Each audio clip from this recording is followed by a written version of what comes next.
Habari asubuhi, habari jioni. Je vous salue partout, mes frères, mes soeurs, mes aînés. Recevez mes salutations. C'est votre frère Ré, la relecture macroscopique. Je suis là pour mon message hebdomadaire. Je suis là pour que nous ayons ensemble à l'intérieur du message. Et aujourd'hui, c'est la 4e partie du message que j'ai commencé il y a 3 semaines. Nous sommes là, une nation dans une nation, une gangrène à éradiquer, un abcès à crever. Voilà le titre qui nous a amené à comprendre ce qu'est une nation et pourquoi on parle d'une nation dans une nation. Donc nous sommes là aujourd'hui pour entrer encore dans la 4e partie de ce message. Et ce message est intitulé « Quels sont les méfaits de l'implantation de la nation abrahamique dans la nation africaine kamite couchite ?» Voilà le sous-titre que nous allons traiter dans ce message. Nous savons que les 3 premiers messages nous ont permis de connaître d'abord une nation, la définition de ces thèmes qui sont dans l'intitulé.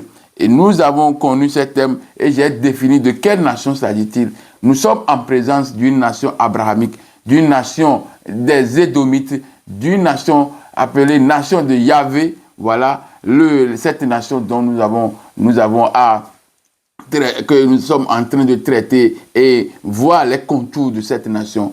Donc, la deuxième partie, nous avons fait comment cette nation s'est-elle introduite dans l'Afrique intérieure. Donc, on a vu les manières frauduleuses, les manières violentes que cette nation s'est introduite dans l'Afrique intérieure. Et donc, je vous ai déjà parlé de tout ça là. Et la 4e partie, nous avons vu quelle était la vie religieuse africaine ou bien de l'Afrique avant l'arrivée de cette nation abrahamique, cette nation de Yahvé. Voilà, mes frères, mes soeurs, nous sommes maintenant aujourd'hui sur la 4e partie et ça va traiter les méfaits de l'implantation. Pourquoi? Quelle est la conséquence? Je ne parle pas de la conséquence positive, mais je parle des méfaits, c'est-à-dire les conséquences négatives d'avoir accepté l'implantation de cette nation abrahamique dans la nation couchite, kamite, dans la nation de Ra. Oui, parce qu'on parle de Amora, d'Israël. Voilà. Donc, aujourd'hui, j'ai toujours les passages bibliques qui me servent de base, de loupe et de garde-fou pour le message. Donc, aujourd'hui, nous avons 4 passages bibliques. Comme d'habitude, je lis et puis je fais la lecture, je fais une relecture et un commentaire. Donc, ce sont ces commentaires qui nous amènent ou bien qui nous cadrent, qui nous donnent déjà l'itinéraire à suivre dans le message. Donc, mes frères, mes soeurs, ne soyez pas gênés. Oui, ne soyez pas gênés. Il y a certaines personnes, ils ne veulent même plus écouter les versets bibliques. Mais je fais la relecture macroscopique et voilà mon nom, Réacoué, la relecture macroscopique. Cette fois-ci, nous allons lire cette lecture, nous allons lire cette fois-ci la Bible avec un appareil appelé le macroscope. Donc, voilà. C'est cet appareil qui va nous permettre de comprendre l'intérieur du message. Donc, nous sommes là dans le message et je vais lire les passages bibliques. Nous avons 4 passages bibliques. Le premier passage est tiré de Deutéronome 18, verset 9 à 12. Le deuxième passage est tiré, quant à lui, il est tiré de Deutéronome toujours, mais cette fois-ci, verset 12, 1 à 3. Et le 4e passage, le 3e plutôt passage est tout doublé. Nous avons 1 Corinthiens 10, verset 19 à 20. Nous avons Exode 22, verset 20. Et la 4e partie, le 4e passage biblique plutôt, est tiré de Corinthiens. Nous avons 1 Corinthiens 1, verset 18 à 19 et 1 Corinthiens 3, verset 18 à 19. Voilà les passages bibliques qui vont me servir de loupe, qui vont m'aider à vous conduire dans le message. Donc, sans plus tarder, je vais lire le premier passage biblique. Le premier passage biblique est tiré de Deutéronome 18, verset 9 à 12. Lorsque tu seras entré dans le pays que l'Éternel, ton Dieu, te donne, tu n'apprendras point à imiter les abominations de ces nations-là, qu'on ne trouve chez toi personne qui fait passer son fils par, ou bien son fils ou sa fille par le feu, personne qui exerce le métier de devin, d'astrologue, d'augure, de magicien, d'enchanteur, personne qui consulte ceux qui évoquent les esprits ou disent la bonne aventure, personne qui interroge les morts, quiconque fait ces choses est en abomination à l'Éternel Yahvé, et c'est à cause de ces abominations que l'Éternel Yahvé, ton Dieu, va chasser ces nations devant toi. Voilà le premier passage biblique pour le message, pour l'étude de ce soir. Le deuxième passage biblique est tiré de Deutéronome 12, versets 1 à 13. Nous allons lire « Voici les lois et les ordonnances que vous observerez et que vous les mettez en pratique aussi longtemps que vous y vivrez dans le pays dont l'Éternel, le Dieu de vos pères, vous donne comme possession. Vous détruirez tous les lieux où les nations que vous allez chasser servent leur Dieu sur les montagnes, sur les hauts lieux plutôt, sur les collines et sur tout arbre vert.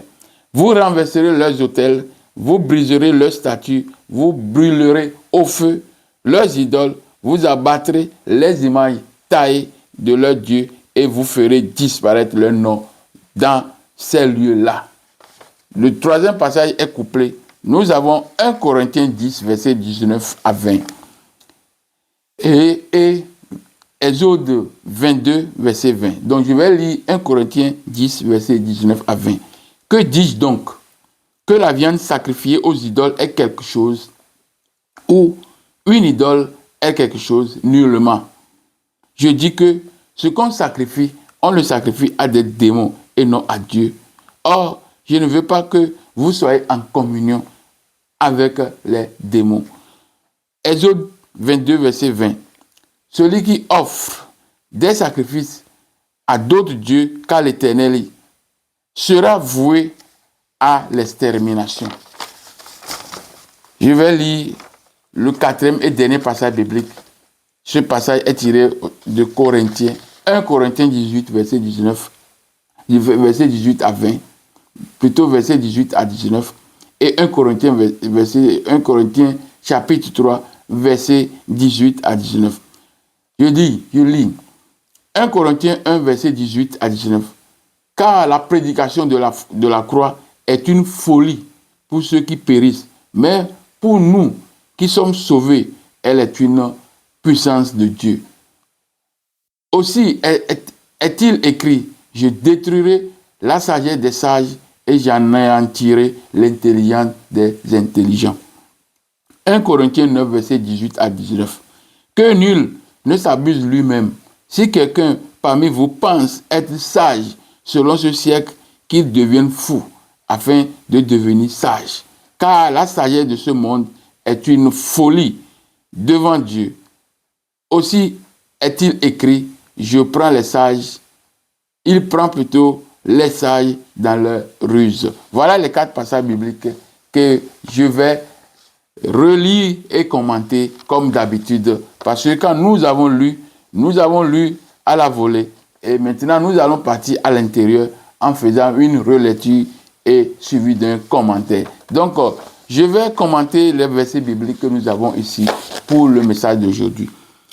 Deutéronome 18, versets 9 à 12. Lorsque tu seras entré dans le pays que l'Éternel ton Dieu te donne, tu n'apprendras point à imiter les abominations de ces nations-là. Donc nous savons de quelle nation s'agit-il ici. Quand on dit les abominations de ces nations, donc la nation kamite est en abomination. Elle devient une nation abominable, est en abomination à l'Éternel Yahvé. Donc ils disent ici que tu ne dois pas apprendre, tu ne dois pas imiter aucun de ces gestes de ces nations, parce que tu n'apprendras point à imiter les abominations de ces nations-là. Qu'on ne trouve chez toi personne qui fait passer son fils ou sa fille par le feu, personne qui exerce le métier de devin, d'astrologue, d'augure, de magicien, d'enchanteur, personne qui consulte ceux qui évoquent les esprits ou disent la bonne aventure, Personne qui interroge les morts. Voilà, on nous dit ici qu'on ne doit pas trouver chez toi quelqu'un qui fait passer son fils par le feu.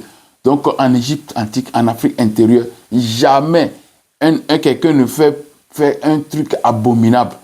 Ils nous traitent d'une nation abominable, alors que eux, ils posent des actes abominables. Vous comprenez? Donc, personne en Afrique ne fait passer son fils ou bien sa fille par le feu. C'est eux, les Locodèmes, les Indo-Européens, ces gens-là qui font passer les enfants par le feu. Donc, c'est un passage qu'on a glissé ici. Normalement, le passage qui est important que nous avons ici à traiter, c'est que personne qui exerce le métier de devin. Donc, on a dit qu'on ne doit pas, il ne faut pas que quelqu'un fasse le métier de devin, d'astrologue, d'augure, de magicien, d'enchanteur. Donc, tous ces mots-là, nous devons comprendre leur explication, parce que quand nous n'expliquons pas les choses, passent comme ça, les mots que vous entendez, vous devez comprendre quelle est la portée. Oui, la portée, c'est dans la définition de ces termes. Donc, on dit, personne, on ne doit trouver chez toi personne qui exerce le métier de devin. Vous comprenez qui est devin? Le devin, le mot vient du latin classique divinus, qui concerne un dieu divin. Il désigne à l'origine celui qui détient des inspirations ou des révélations d'ordre divin. C'est celui qui prédit l'avenir ou découvre les choses cachées. Voilà le devin. Le devin doit être quelqu'un qui doit encadrer son peuple, qui doit leur donner des initiatives, qui doit leur montrer l'avenir, qui doit montrer les jours à venir. Qu'est-ce qui va se passer? Maintenant ici, le Dieu Yahvé, oui, qui s'est autoproclamé Dieu de l'univers, Dieu qui n'est pas un Dieu attribué ou bien associé à aucun des éléments de la nature, c'est un égrégore. Ce Dieu maintenant dit qu'on ne doit pas accepter les devins. Les devins, c'est celui-là qui doit donner la ligne, qui doit montrer l'itinéraire de son peuple, qui doit montrer l'itinéraire à son peuple plutôt. Donc Dieu voulait que, le Dieu Yahvé voulait que les gens restent. Je parle de Yahvé, je parle de Allah, je parle de Hachem. Tous, c'est le même Dieu, c'est le même nom. C'est seulement les noms qui ont changé. Donc ce Dieu-là veut que les gens soient aveugles pour qu'il les conduise bien. Alors que les devins doivent être des gens qui donnent la vision, qui donnent la lumière, qui mettent la lumière sur le trajet, sur le chemin des gens. Alors qu'il dit que non, personne ne doit être devin. Tout ça là, c'est faux. C'est pour vous mettre dans le noir. Et puis, lui, il va s'en servir de vous. Oui, vous serez son bouclier. Vous serez des choses pour lui. Il peut tout faire. Voilà. Donc, ici, on parle aussi, personne ne doit exercer le métier de devin, d'astrologue. Nous devons comprendre ce que c'est que astrologue. Du grec ancien astrologos, formé de astron, astre, étoile, et de logos, discours, science. Il désigne littéralement celui qui tient un discours, un raisonnement sur les astres, les étoiles, etc. La science des étoiles ou des astres, c'est la science des étoiles ou des astres. Tous ces éléments qui sont dans la nature, qui sont dans le ciel, ce sont des éléments qui informent l'homme sur la terre, qui informent toute l'humanité entière, y compris les arbres, y compris tout ce qui existe. Ce sont ces déplacements des étoiles qui donnent des informations directes en temps réel du Dieu, le Créateur, à ses enfants ou à sa création. Voilà, il désigne littéralement celui qui tient des discours, un raisonnement sur les astres, les étoiles. C'est la science des étoiles et des astres. Cette science est liée à l'observation du ciel, car les astres, les étoiles, les astres et les étoiles se trouvent où? Dans le ciel, au-dessus de nos têtes. Donc, les astrologues sont aussi des gens comme des devins, parce qu'ils doivent lire les informations qui sont au ciel. S'ils ne lisent pas les informations, alors vous allez rester dans quoi? Dans le noir. Vous allez rester dans la ténèbre. Vous allez rester dans l'ignorance. Le Dieu, si Allah, Yahvé, Hachem, Elohim, veut que les gens soient aveugles afin qu'il les conduise. Vous comprenez? Conduise. Vous comprenez? C'est ça. On nous dit aussi d'augure, personne qui doit exercer le métier d'augure. Voilà, c'est quoi d'augure? Augure, c'est du latin augur qui désignait un prêtre. Un prêtre romain, c'est eux qui disent un prêtre romain. Un prêtre en général, chargé d'observer le vol et le chant des oiseaux pour y lire l'avenir. L'augure aide à savoir si les dieux approuvent une action pour assurer sa réussite. Voilà, augure. C'est toujours des gens qui ont les informations et ces informations ne provenaient pas d'eux. Comme les prophètes, les gens de la Bible, du Coran, tout ça, on dit que eux, ils ont parlé avec Dieu, ils ont vu Dieu, Dieu est dans le boubou, Dieu est quoi. Non, ces informations ne dépendent pas de l'augure, mais ça dépend de ce qu'il lit dans le ciel. Voilà l'augure et de ce qu'il lit dans le ciel. C'est les chants, les mouvements des oiseaux, des choses. C'est ça qu'il interprète, il voit ces choses-là et il dit directement qu'est-ce qui va arriver, qu'est-ce qui est en train d'arriver. Alors, ce sont des informations de ces animaux, de ces oiseaux, tout ça, qui donnent ça. Donc l'information ça ne vient pas de lui, c'est pas lui qui dit ça. Non, c'est ce qu'il voit, c'est ce qu'il entend, ce qu'il sent, c'est ça qu'il dit. Pas dormir et faire des révélations, non, c'est pas ça. Alors, le Dieu-ci ne veut pas que les gens sachent des choses comme ça. Il veut qu'ils restent dans le noir, dans l'ignorance. Voilà, c'est l'ignorance qui a permis à cette religion de s'asseoir, d'être dans les nations facilement comme ça. Non, c'est quoi? C'est l'ignorance. Alors que toutes ces choses-là, c'est la lumière, c'est la clarté, ce sont les informations. Quand tu reçois l'information, tu sais où aller. Alors quand tu ne reçois pas l'information, tu restes stable, tu restes inamovible, tu ne bouges pas. Alors tu ne peux pas avancer dans cette histoire. Donc le Dieu Yahvé, le Dieu Allah, le Dieu Elohim, Hachem, veut que les gens restent dans l'ignorance. Alors que nos ancêtres écoutent toujours les informations. Ils sont attentifs aux informations données par l'être suprême, le caché. Et ces informations, c'est toujours dans la nature. Voilà. Donc, personne ne doit exercer le métier de magicien. Voilà le thème. Quand on dit magicien, on dit directement que ce sont des démons. Alors, c'est eux qui sont vraiment les vrais démons. Parce que quand tu es dans l'ignorance, alors tu es bafoué. Alors, tu peux avoir tant de problèmes. Et les problèmes sont synonymes de démons, de l'ignorance. Voilà. Le magicien du latin magicus, magicus, lui-même venant du grec ancien magia et le persan magus, désignait à l'origine les prêtres de Perse. Du perse ancien magou, les mages, ou prêtres. Les rois mages venant de l'Orient, quand on parle de ça dans la Bible, on dit que les rois mages sont des magiciens. C'est seulement ils ont changé le nom pour dire mages, que les gens ne savent pas que ce sont des magiciens. Ce sont des magiciens.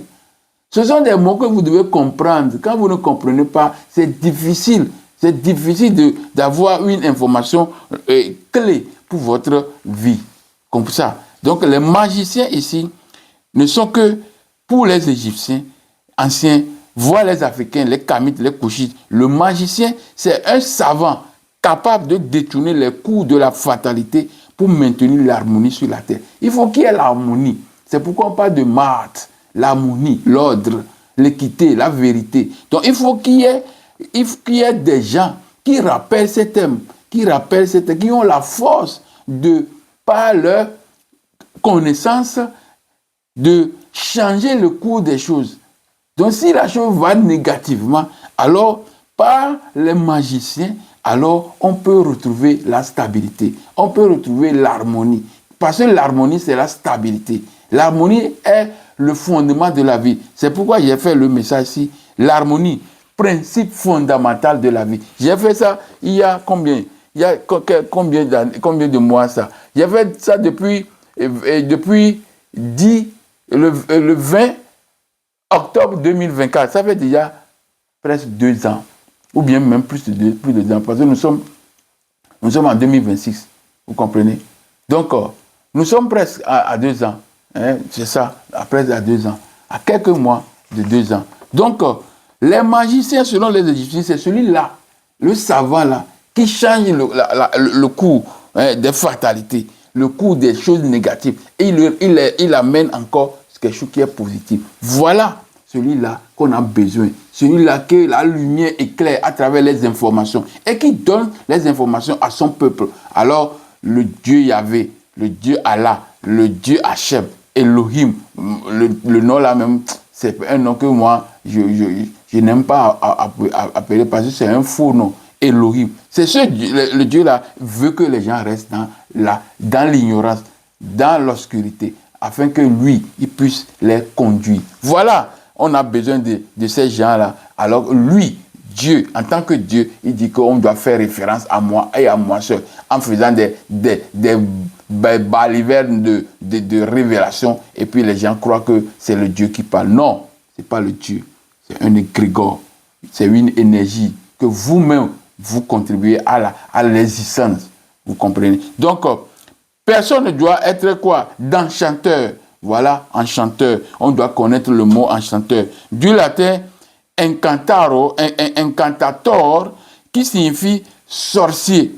Le mot est composé de in, préfixe, et à valeur ou intensive, ou en locution, et de canto, cantare, chanter. Donc nous avons incantator, in, qui est une valeur, un préfixe, une valeur intensive et locative, et puis cantare, qui veut dire chanter. Donc, qu'est-ce que ça veut dire?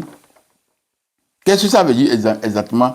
C'est l'action magique qui consistait à chanter des paroles ou à faire des incantations pour influencer ou lier quelqu'un ou quelque chose par charme. Vous voyez? Donc la chose est en train d'aller négativement. Alors, pas des incantations, pas des incantations, c'est-à-dire enchanteur, pas ces termes répétitifs. Alors, il ramène la stabilité. Voilà l'incantation. Voilà les enchanteurs. Vous voyez? Alors, ces gens-là, c'est eux qui changent le cours de la fatalité. C'est eux qui sont à la fois magiciens, à la fois devins, augures, et enchanteurs, à la fois sorciers, comme on a dit. Donc, tous ces thèmes étaient des thèmes positifs, des thèmes qui donnent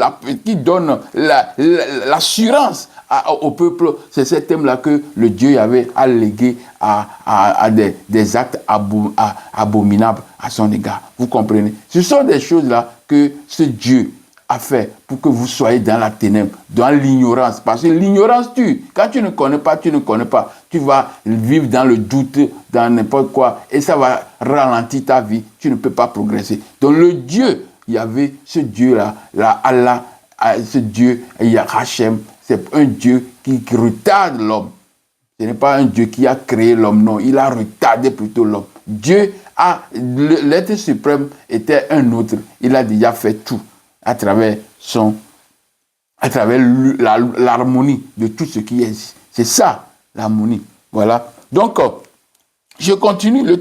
Le premier passage biblique est très lourd. Donc, nous devons expliquer tout cela. C'est très important. On a parlé de personnes qui consultent ceux qui évoquent les esprits ou disent la bonne aventure. Personnes qui interrogent les morts. Tous ces thèmes-là sont des thèmes positifs. Parce que quand on interroge un mort, on doit comprendre ce qui est passé. On doit comprendre quel est son message. Parce que les morts sont déjà ceux qui sont déjà entrés dans la lumière divine. Donc si on les invoque, ils peuvent donner des informations. Parce qu'ils sont un avec Dieu maintenant. Donc je continue avec, on dit personne qui évoque les esprits ou qui disent la bonne aventure. Vous voyez, la bonne aventure. On veut que nous soyons dans l'ignorance. Tu ne sais pas ce qui va se passer sur toi demain. Tu ne sais pas ce que tu vas devenir demain. Alors quand on te révèle, alors tu te prépares pour devenir la personne que tu dois être demain. Alors, nous marchons dans l'ignorance. Nous marchons dans le doute. Nous marchons dans quoi je ne peux même pas qualifier. Dieu là veut que vous soyez tremblants toujours. Parce que quand vous êtes ignorant, quand vous êtes dans le doute, alors vous allez trembler. Vous n'avez pas la sérénité. Vous êtes quelqu'un qui est devenu une épave. Voilà. C'est ça que le Dieu avait vu de l'homme. Alors, l'homme noir était l'homme le plus éclairé. le plus éclairé, parce qu'il a le devin, il est devin, il est astrologue, il est augure, il est magicien, il est enchanteur, il est sorcier. Tous ces thèmes-là sont des thèmes positifs. Alors, nous allons donner l'opportunité maintenant à nos frères et sœurs de comprendre que nous sommes les vrais fils de Dieu, le Créateur, pas le Dieu Yahvé. Donc, je continue. Quiconque fait ces choses est en abomination, c'est le verset 12. Deutéronome 18, verset 12, le 12e verset. Quiconque fait ces choses est en abomination à l'Éternel, et c'est à cause de ces abominations que l'Éternel, ton Dieu, va chasser ces nations devant toi. Vous voyez, des nations qui sont dans le positif, on les chasse. Vous comprenez? On les chasse, et puis on met des nations, les nations, les personnes qui sont positives, donc ces personnes-là, on les chasse. On dit que toutes ces choses-là sont en abomination à l'Éternel. Alors Dieu va les chasser. Parce que Dieu n'aime pas ceux qui sont éclairés. Leur Dieu n'aime pas celui qui est éclairé. Quand tu es éclairé, on va te dire que tu es du diable. Vous comprenez? C'est ces choses-là que on nous a injectées comme venin dans nos têtes. Et nos sœurs, nos frères, ils sont émerveillés. Ils vivent ils sont contents d'être dans cette situation. Non, les choses doivent changer parce que la lumière arrive. Nous devons sortir de l'ignorance. Nous devons sortir de la ténèbre. Parce que aussi longtemps que la ténèbre a duré, la lumière doit venir. Et nous sommes en train d'aller vers la lumière. Donc, le premier passage venait d'être fait. Donc, je continue avec le deuxième passage biblique. Le deuxième passage biblique est tiré de Deutéronome 18, versets 1 à 3. Voici les ordonnances, les lois et les ordonnances que vous observerez et que vous mettrez en pratique aussi longtemps que vous vivrez dans le pays dont l'Éternel, le Dieu. Maintenant, on va chasser ces nations, les nations là qui sont éclairées, on va chasser ces nations. Et ils disent, le Dieu là donne des instructions, il dit que voici les lois et les ordonnances que vous allez observer. Quand vous serez sur cette terre-là, la terre que je vous ai donnée, la promesse à vos pères. Donc, vous détruirez tous les lieux où les nations que vous allez chasser servent leur Dieu, sur les hauts lieux, c'est-à-dire les montagnes, les collines, tout ça là, sur les collines et sous tout arbre vert. Vous voyez, on doit chasser les gens qui font des cérémonies, tout cela sur des arbres verts.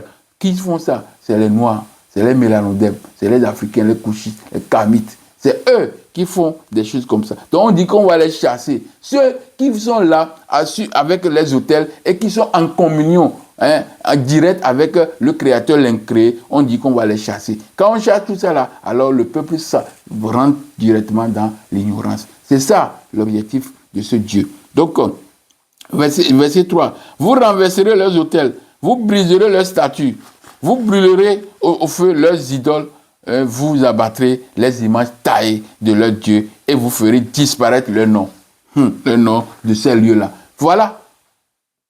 Le lieu-là est devenu des lieux des Arabes, des Sémites aujourd'hui. Alors que c'est un lieu que les gens là, nos ancêtres habitaient depuis Babylone jusqu'en Afrique, jusqu'au fond de l'Afrique. Ils habitaient là-bas. On les a envoyés très loin parce que le Dieu a dit de faire quoi?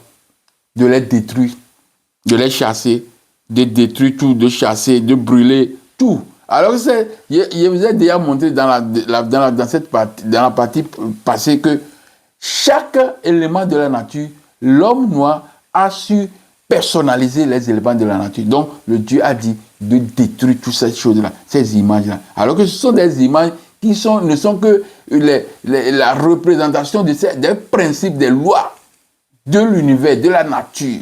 Il représente ça à travers des éléments de la nature. Alors, le Dieu là dit qu'on doit tout enlever. Au même moment, dans l'Apocalypse, lui-même, il est sur le trône, entouré des quatre vieux, tout ça là, avec de différentes formes. La tête, le tronc, qui ressemble à l'homme, animaux, c'est-à-dire ours, lions, tout ça là. Lui, il peut avoir ces gens-là autour de lui. Mais si les Kamites ont ces éléments, cette forme hybride autour d'eux, alors on dit qu'ils sont des démons. Alors que eux, le même Dieu là, est assis sur le trône, et puis il est entouré des les 4 vieillards, les 24 vieillards, et puis les 4 êtres vivants qui sont autour, qui sont des hybrides. Pourquoi on doit accepter ça?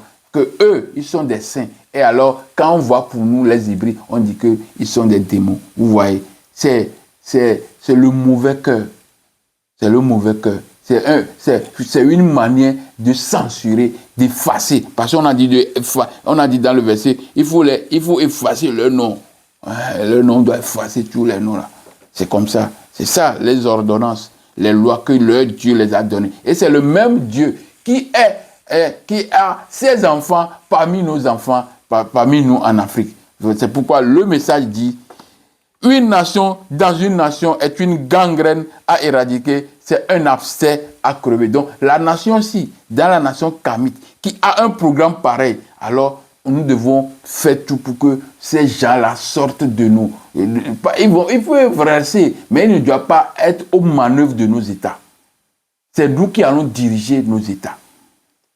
C'est comme ça. Donc le message ici, c'est une alerte, hein, et un message que j'envoie à nos dirigeants, qu'ils doivent revenir à la source. Ils doivent donner l'opportunité à nos structures endogènes de s'émerger. Et que nous, Africains, nous pouvons produire quelque chose. Nous pouvons faire des choses avec nos propres paradigmes. Vous comprenez? Donc, c'est un message d'alerte que j'ai encore envoyé à nos dirigeants. Donc, nous venons de faire le commentaire du deuxième passage biblique. Nous allons faire le commentaire du troisième passage biblique.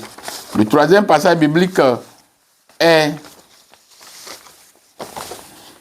tiré de 1 Corinthiens. Voilà, c'est grave. 1 Corinthiens 19, verset 20. Pas grave. C'est l'autre, le quatrième passage qui serait grave. Donc, le 1 Corinthiens 10, verset 19 à 20. Et Exode 22, verset 20. Donc, que dit 1 Corinthiens 10, verset 19 à 20? Que dis-je donc? Que la viande sacrifiée aux idoles est quelque chose, ou une idole est quelque chose? Nullement. Je dis que ce qu'on sacrifie, on le sacrifie à des démons et non à Dieu Yahvé. Or, je ne veux pas que vous soyez en communion avec les démons. C'est Paul qui parle comme ça. Le Dieu même dans la Bible, Yahvé, dans la Bible, acceptait des sacrifices. Lui, il n'est pas démon. Et même le sacrifice ultime, c'est-à-dire le plus élevé, en faisant tuer son enfant Jésus, et le sang là, il a pris. C'est pas démon. Lui n'est pas démon. Il est saint. Vous comprenez? Ce sont des choses que vous devez comprendre. C'est trop simple. Parce que les versets bibliques, les paroles qu'eux-mêmes ils ont écrites, maintenant va à l'encontre de ce qu'ils font. Donc vous devez comprendre. Je dis que ce qu'on sacrifie, on le sacrifie à des démons et à Dieu. Mais on fait des sacrifices aussi à Dieu. Et même quand il dit que bon, on ne va plus faire sacrifice, quand on ne va plus faire sacrifice, on a fait encore sacrifice pour dire qu'on ne va plus faire sacrifice. Ça, c'est le sacrifice de l'homme. Parce qu'on dit Jésus a fait chair, il a habité parmi nous. C'est l'homme. Et le sang a coulé. Et après, on dit que ce sang-là, c'est ça qui est venu pour nous sauver. Le sacrifice là n'est pas pour démons. Quand il dit que le sacrifice c'est pour démons, donc tout sacrifice que Dieu a reçu, ça le met au rang de démon. Et lui, il est le plus démon. Le démon qui est au top. Vous comprenez? Voilà. Exode 22, verset 20. Celui qui offre des sacrifices à d'autres dieux, car l'Éternel, Yahvé, Allah, Hachem, sera voué à l'extermination. Voilà, quand ils sont rentrés en Afrique, qu'est-ce qu'ils ont fait? Ils tuaient. Mais depuis Cana, Dieu a donné des instructions que ces gens-là, on doit les effacer. Donc, comme on sait que les Kamites faisaient déjà des adorations aux éléments de la nature qu'ils ont personnifiés dans des images précises, alors toutes ces images-là sont saccagées. Et ces gens-là qu'on trouve à côté ou bien dans les temples-là, on les tue. Vous voyez. Tous ces gens-là qu'on a fait mal, on a tué, c'est pour rendre l'humanité, pour faire plonger l'humanité dans le noir. Et puis eux, ils vont maintenant venir avec leurs petites torches pour pour passer. Vous comprenez? C'est ça, le système. Il veut que vous soyez dans l'ignorance pour qu'il puisse vous conduire. Si vous ne comprenez pas ça, alors ils vont vous conduire toujours. Mais nous sommes aujourd'hui dans la lumière et nous avons maintenant des informations. Et c'est ces informations qui nous libèrent. Et quand ça nous libère, alors nous pouvons maintenant agir de nous-mêmes. C'est ça que je vous invite aussi à faire. Faites tout pour avoir les informations. Nous sommes en train de collecter les informations. Nous sommes en train de vous donner les informations. Soyez calme et écoutez et acceptez ces informations parce que ces informations étaient des informations qui vont vous réveiller. Parce que ce sont ces informations qu'on nous a cachées et qui nous a amenés dans l'ignorance, qui nous a plongés dans le noir. Maintenant, la lumière arrive. Les gens refusent encore cette lumière parce qu'ils sont endoctrinés. Ce n'est pas possible. Donc, le Dieu-ci n'est pas le Dieu, le Créateur. C'est un imposteur. J'ai dit dans mon message, un de mes messages, le Dieu imposé, parce qu'on a imposé ce Dieu. Ne serait qu'un Dieu inventé. Le Dieu qu'on impose doit être un Dieu inventé. Parce que le Dieu s'impose de lui-même. Parce qu'il est un élément de la nature. Il existe avant l'homme. Vous comprenez? Donc, il ne s'impose pas, il existe, il est là. Alors que le Dieu qu'on nous impose ne serait qu'un égrégore, un Dieu inventé. Et quand on invente, c'est un égrégore qu'on peut inventer, pas le Dieu créateur, pas le Dieu. Parce qu'eux, ils sont des éléments de la nature. Ils existent avant même l'homme. Parce que l'homme est qui? Est le Benjamin de la création. Donc, vous devez comprendre que le système-ci, de cette divinité, de Dieu Yahvé, Hachem Allah, c'est pour mettre l'homme noir dans une moule et puis il va le conduire dans le cimetière. Vous comprenez? Donc, le quatrième passage biblique est tiré de 1 Corinthiens 1, verset 18 à 19 et 1 Corinthiens 3, verset 18 à 19. C'est le même chapitre 18, 19, 18, 19. Donc, on nous dit, parce que quand on a tout fait, on a brisé les temples, on a tué on a exterminé les magiciens, les devins, les astrologues. Alors, parce qu'ils sont sûrs que tout est noir. Personne ne connaît rien maintenant. On a tout effacé. La connaissance de l'humanité est perdue. Maintenant, c'est eux qui vont diriger. Maintenant, qu'est-ce qu'il dit? Car la prédication de la croix est une folie pour ceux qui périssent. Maintenant, mais pour nous qui sommes sauvés, elle est une puissance de Dieu. Aussi est-il écrit, je détruirai la sagesse des sages et j'anéantirai l'intelligence des intelligents. Vous comprenez ce qu'on est dit ici, non? Je détruirai la sagesse des sages et j'anéantirai l'intelligence des intelligents. Donc le Dieu là ne veut pas que quelqu'un soit sage. Le Dieu là ne veut pas que quelqu'un soit intelligent. Il veut que lui seul, il soit intelligent, il soit le sage. Il a la sagesse et tout. C'est un Dieu égoïste, un Dieu meurtrier, ou envieux. Donc, celui qui envie, il n'est pas le créateur. Un Dieu qui envie, qui tue, qui fait tout, des désastres. Ce n'est pas le créateur. Parce que le créateur ne peut pas tuer ce qu'il a créé. C'est difficile de détruire ton propre œuvre aussi longtemps que l'œuvre là est restée avec toi. Pour détruire, c'est difficile. Mais le Dieu, s'il détruit tout. C'est pourquoi il dit, j'anéantirai la sagesse des sages. J'anéantirai la sagesse des sages. Je détruirai plutôt la sagesse des sages et j'anéantirai l'intelligence des intelligents. Car la folie de la prédication de la croix est une folie. Parce que pour eux, ceux qui périssent, ceux qui ont la connaissance, qui vont dire, bon, ça là, c'est pas comme ça, ça là, comme ça. On dit que eux là, ils sont dans la folie. Vous voyez comment on a renversé la chose. Après avoir tué tous ces gens de connaissances, de connaissances, tous ces gens-là, quand on les a tués, tous ces gens qui apportent la lumière, qui apportent les informations, quand on les a tués, maintenant on dit que la prédication de la croix est une folie pour ceux qui périssent. Donc, ceux gens-là, ils croient qu'eux, ils vont périr parce qu'ils sont abominables, ils sont dans l'idolâtrie.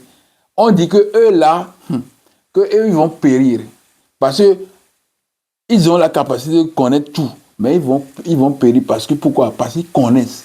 Ils connaissent ce qui se passe. Maintenant, les gens qui sont sauvés, c'est ceux-là qui ne connaissent plus rien, qui sont dans l'ignorance. C'est ces ignorants-là, c'est eux qui sont sauvés. C'est impossible. Même sur la terre, on dit que l'ignorance tue. Comment l'ignorance, un ignorant peut être guidé par une puissance de Dieu? Vous comprenez ce qu'on dit? C'est renversé. J'ai fait un message, j'ai dit, qu'est-ce que j'ai dit même au juste dans le message? J'ai dit, Concile de Nicée, l'aréopage où les dogmes ont intronisé ou proclamé le mensonge, roi et vérité. Vous comprenez ici? Ceux qui sont dans le mensonge, ils sont devenus rois, ils sont devenus vérité. Pourquoi on dit que si vous connaissez, tu vas périr. Dans l'école coranique ou bien dans le catéchisme, quand tu poses cette question, on te dit, attention, on ne pose pas des questions comme ça. Tu vois, quand tu veux être éclairé, on fait étiquette sur toi. On écrit sur toi des mots. Vous comprenez? C'est le Dieu là qui écrit ça. Il dit que j'anéantirai la sagesse des sages. Et je détruirai la sagesse des sages et j'anéantirai l'intelligence des intelligents. Vous comprenez ce qui se passe ici? Il faut se réveiller, mes frères. C'est la connaissance qui est dans l'ombre, qui est cachée. Alors, celui qui veut aller vers cette connaissance, il est tassé de quoi? On doit l'anéantir. On doit le détruire. C'est le Dieu là qui fait ça. Yahvé, Allah, Hachem. Vous comprenez? On ne pose pas de questions. Tu ne dois pas poser de questions pour comprendre. Non. Et si on ne pose pas de questions, tu prends comme ça, tu pars. C'est l'endoctrinement. C'est ça. 1 Corinthiens 3, verset 18 à 19. Que nul ne s'abuse lui-même. Si quelqu'un parmi vous pense être sage selon ce siècle, qu'il devienne fou afin de devenir sage. Vous comprenez? Car la sagesse de ce monde est une folie devant Dieu. La connaissance même de ce monde, que Dieu même dit qu'il est le Dieu de connaissance. Maintenant, la connaissance de ce monde, maintenant, est une folie pour le Dieu. Tu vois la contradiction? Lui-même, il dit qu'il est Dieu de connaissance, Dieu de sagesse. Maintenant, quand les gens vont connaître et ils sont dans le monde, s'ils connaissent, alors on dit qu'ils sont, ils sont quoi? Ils seront, quoi même? Qu'est-ce qu'il va dire? Et ils pensent qu'ils sont sages. Que lui, cette sagesse-là, il dit que c'est faux, ce n'est pas sagesse. Donc, car la sagesse de ce monde est une folie. La sagesse même de ce monde. Nous sommes dans ce monde, nous sommes créés à l'image, eux-mêmes ils disent qu'ils sont créés à l'image de Dieu, nous sommes des dieux. Alors comment Dieu va priver ses enfants de la sagesse, de la connaissance? Et ils disent en même temps que ce monde dans lequel vous vivez, alors c'est parce que la sagesse de ce monde est folie devant lui. Alors comment on va aller vers lui si on n'a pas la sagesse? Comment? Parce que lui-même, il est sage. Vous comprenez la contradiction. Toutes ces choses-là ne sont pas des choses vraies. C'est pourquoi je tiens à faire une relecture macroscopique. À travers des passages, c'est-à-dire à travers des thèmes pour que vous puissiez comprendre la réalité de la chose. La relecture macroscopique, je vous demande, mes frères, de cliquer et abonner, faire des pouces, abonner sur ma chaîne, ma plateforme, parce que c'est très important. Parce que les informations doivent être propagées, envoyées sur beaucoup de plateformes pour que les gens captent le message-ci. C'est très important, mes frères. Je fais mon travail, faites aussi le vôtre. C'est difficile, mais ça doit aller. Donc, 1 Corinthiens 3, verset 18 à 19, nous dit que nul ne s'abuse lui-même. Si quelqu'un parmi vous pense être sage, selon ce siècle, qu'il devienne fou, afin qu'il...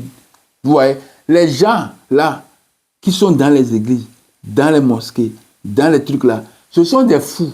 Parce que leur raisonnement montre qu'ils ont perdu le sens de raisonnement. Leur psychisme ne marche plus. Ils disent que Jésus est mort.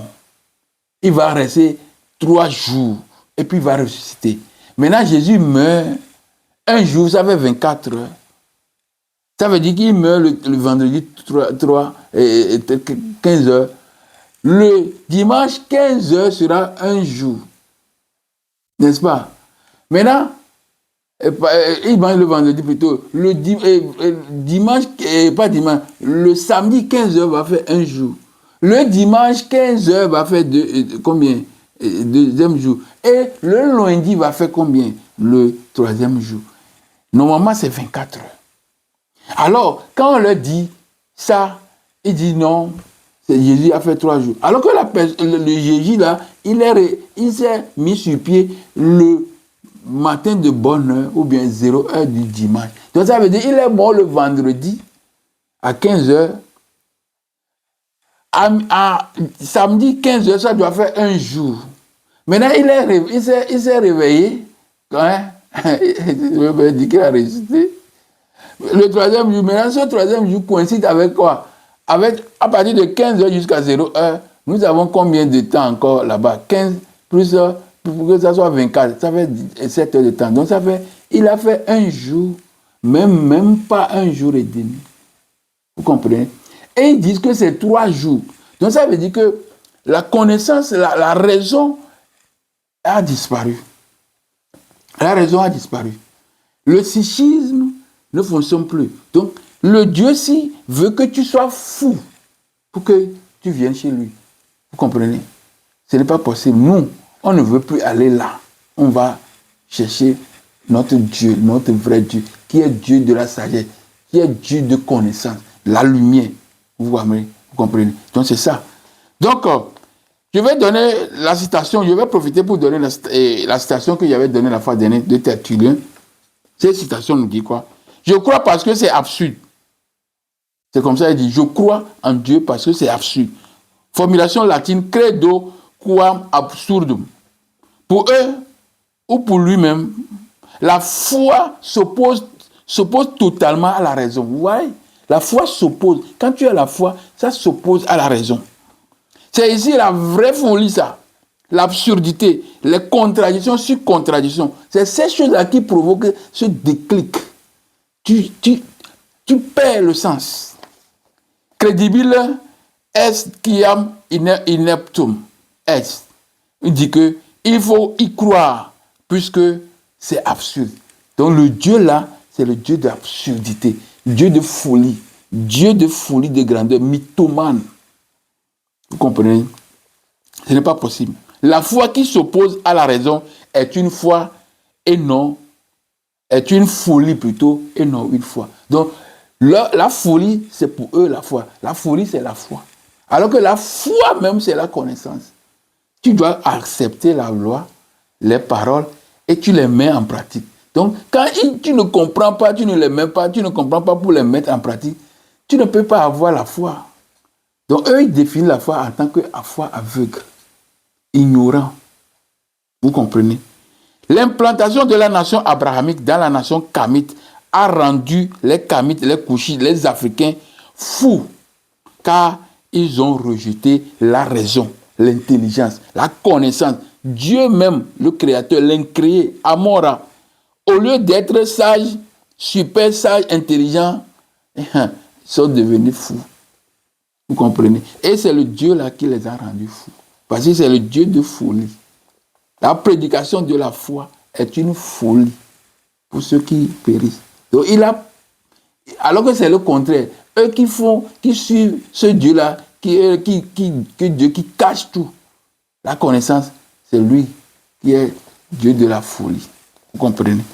Donc, nos États issus de la conférence de Berlin est un gâteau. Un cadeau pour les nations abrahamiques. Que j'ai fait encore déjà un message pour dire que les vrais mandataires mandatés par Yahweh, Allah, Hachem, parmi les Japhétistes, pour faire l'esclavage. Ce sont ces gens-là qui ont fait l'esclavage, qui ont fait la colonisation. C'est eux qui sont allés à la conférence de Berlin pour partager nos États et puis diriger nos États. Vous comprenez? Donc, c'est eux qui ont fait toutes ces choses-là. Et nous sommes là, très contents que tout va bien. alors que nous sommes dans la détresse, dans le désarroi. Nous sommes dans l'ignorance, dans la ténèbre. Nous sommes dans l'incertitude. Nous sommes dans le doute.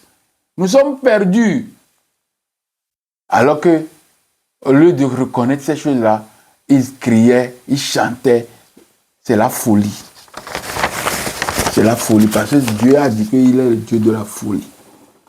Donc voilà les passages bibliques que j'ai retenus pour ce message. Ce passage nous a donné, nous a pris beaucoup de temps. Et je tiens à vous dire, mes frères, mes sœurs, que le message continue. Je vais entamer cette partie qui est la partie importante, c'est-à-dire entrer dans le message proprement dit. Donc, après avoir fait la lecture et la relecture suivie de l'explication magistrale des versets bibliques retenus pour le message d'aujourd'hui, j'aimerais attirer votre attention sur le point qui fait l'objet du message de ce soir. Il s'agit du 6e point, formulé comme suit. Quels sont les méfaits de l'implantation de la nation abrahamique dans la nation africaine couchite, kamite, ou même dans les nations africaines, dans les États africains. Vous voyez? Donc les méfaits font l'objet de l'étude d'aujourd'hui. Nous allons comprendre quel est le mal que ces gens-là ont fait en s'implantant dans notre nation, kamite, couchite, mélanodème, nation de Dieu, les élus de Dieu. Vous voyez? Donc pour ce point, ma foi est très importante et mérite de vous, mérite de vous, mes frères, mes sœurs. Donc, je répète, ce point crucial, ma foi, très important, mérite de vous, mes frères, mes sœurs, mes aînés, mes bien-aimés, beaucoup d'attention, beaucoup de sérénité, car nous allons ensemble découvrir les méfaits, les maux, les désarrois, les véritables conséquences de la présence quasi totale des enfants du Dieu d'Abraham, du Dieu d'Isaac, du Dieu de Jacob, du Dieu des Édomites, Dieu des Japhétites et le Dieu des Indo-Européens. Donc les méfaits que cela a provoqué, les conséquences, les maux, les véritables conséquences de cette présence de ces gens-là parmi nous, nous allons découvrir ces choses-là aujourd'hui. Le Dieu des Indo-Européens, le Dieu des Indo-Européens, le Dieu des Locodèmes, le Dieu des Japhétites s'est installé totalement avec sa nation dans la nation africaine kamite, nation qui, si nous ferons référence à la Genèse, chapitre 10, communément appelée Table des Nations, c'est ce passage biblique, ce chapitre-là, qui est consacré à la nation. Et c'est là-bas que nous avons vu qu'il y a Kamite, la nation Kamite. Parce que ce sont les enfants de Kam. Les bons, les méfaits, les entorses générés par leur présence, la présence de ces nations parmi nos nations africaines sont énormes, dévastateurs. Les méfaits.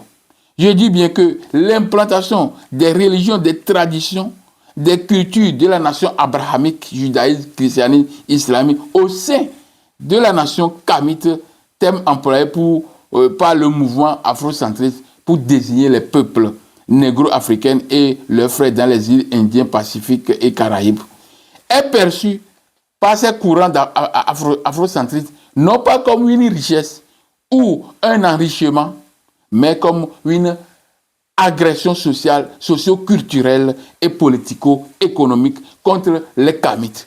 Cette agression a provoqué chez les Kamites une rupture épistémologique. Cette rupture épistémologique est très profonde. Et c'est ça qui fait l'objet de ce message d'aujourd'hui. Donc, mes frères, mes sœurs, j'aimerais faire un arrêt ici, après avoir introduit le chapitre que nous allons traiter aujourd'hui, les méfaits de l'implantation de la nation abrahamique indo-européenne, japhétite, dans notre nation kamite, qui est une nation des élus de Dieu, le Dieu Amora.